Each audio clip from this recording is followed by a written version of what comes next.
The 2020 NFL draft class was a loaded draft class, especially at wide receiver and quarterback. But how do these players actually perform in their first year? That is what today's video is on. What's up, guys? We're going to start with pick number 1, Cincinnati Bengals quarterback Joe Burrow. And this is an easy A+. Before tearing his ACL and MCL in week 11, he was on a record-breaking season. And honestly, if you draft a franchise quarterback, it's an easy A+ in my book, especially when you consider Joe Burrow was on his way to a 3-to-1 interception touchdown ratio before he got injured, with the worst offensive line in the NFL. Get better soon, Joe. Number 2, Washington Redskins, Chase Young, B+. Although I think Chase Young is a much better player than B+, he didn't have the eye-popping stats that you would expect when you draft someone that high like Nick Bosa. Although he was the heart of a top 5 defense and led the Washington football team to a division title. Number 3, Detroit Lions, Jeffrey Okudah, cornerback, D-. When you draft a cornerback this high in the draft, you should expect him to be like Jalen Ramsey. Well, he was merely average, or even less. He allowed a 77.4 completion percentage and a 118 rating and almost 600 yards. Not what you expect when you draft a player this high. He was a big disappointment in 2020, but I think he can become a Pro Bowler with better coaching. So we'll see what happens in the future for Jeffrey Okudah. 4, Giants select offensive tackle Andrew Thomas, F. Thomas allowed the most sacks in the entire NFL by an offensive lineman. So to say wasting a 4th overall pick on him was a huge waste is an understatement. 5, Miami Dolphins quarterback Tua Tagovailoa. This is anywhere from an A+ to an F-. I really have no idea if Tua can completely develop, fix the deep ball problem, and then go on to be the Dolphins QB of the future, or he could completely be a draft bust next year and he could end up out of the NFL in 4 or 5 years. I really don't know. He was such a question mark in this year's season that I can't even give him a proper rating. 6, Los Angeles Chargers quarterback Justin Herbert, A++++++. Basically, you couldn't draft better. Because, like I said with Joe Burrow, anytime you draft a quarterback of the future that is a franchise quarterback, it's an A+. Not to mention breaking 6 rookie records, throwing 33 touchdowns with an average offensive line and weapons group. So yes, Justin Herbert is a complete package, and there is no way you could draft a better player than Justin Herbert. 7, Carolina Panthers defensive tackle Derrick Brown. Although he only had 2 sacks in 2020, I give him an A-, because he had more pressures than anybody else in this draft class on the defensive line. Yes, even 2 more than Chase Young. And I think he can develop into a premier pass rusher in the NFL.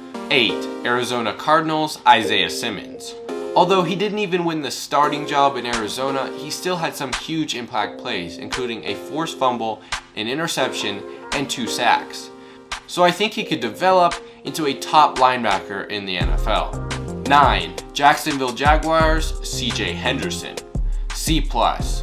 Although he didn't show a ton of flashes in 2020, he still was a very solid corner and had an interception and only allowed 30 receptions, which is super respectable for a rookie cornerback. 10, Cleveland Browns offensive tackle Jedrick Wills, A+. Although he only allowed 4 sacks in 2020, he played 1,000 offensive snaps. So 4 out of 1,000, that's pretty dang good. Not to mention he anchored the NFL's best offensive line and a top 3 running game. So he has an argument to be the best offensive tackle in this draft. 11, offensive tackle New York Jets Mekhi Becton, B+. Although he did allow 7 sacks in 2020, he didn't have the best supporting cast around him, or the best quarterback, or the best weapons, or the best running game. So he didn't really have a lot of help on offense. Plus, he has insane athleticism for being a 370-pound man. He also had an awesome pass blocking grade, so he was definitely worth the 11th pick.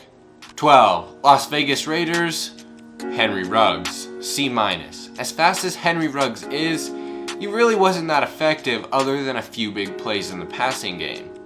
So to say it was kind of a waste to go 12th overall with a wide receiver that only had 300 yards is probably very true. I think CeeDee Lamb, Justin Jefferson, or Jerry Judy would have all been much better choices for the Raiders. 13.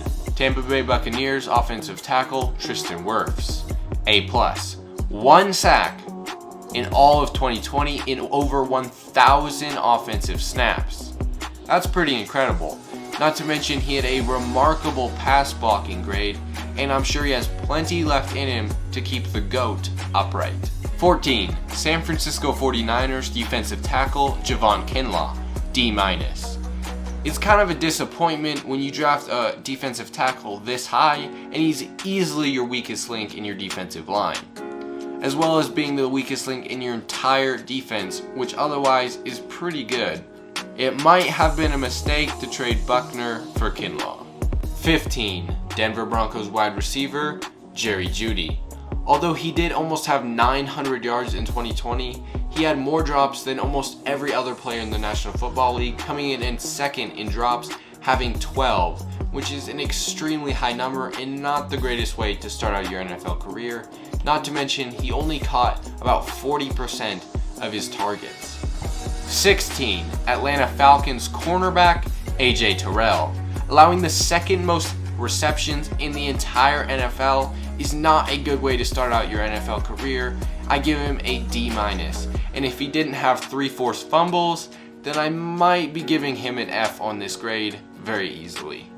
Well guys, that's picks 1 through 16. But make sure if you're not subscribed, subscribe so you do not miss that next video of the last 16 picks. Other than that, if you enjoyed and if you agreed with me, make sure to hit the like. But other than that, I will catch you guys in the next upload. Until next time.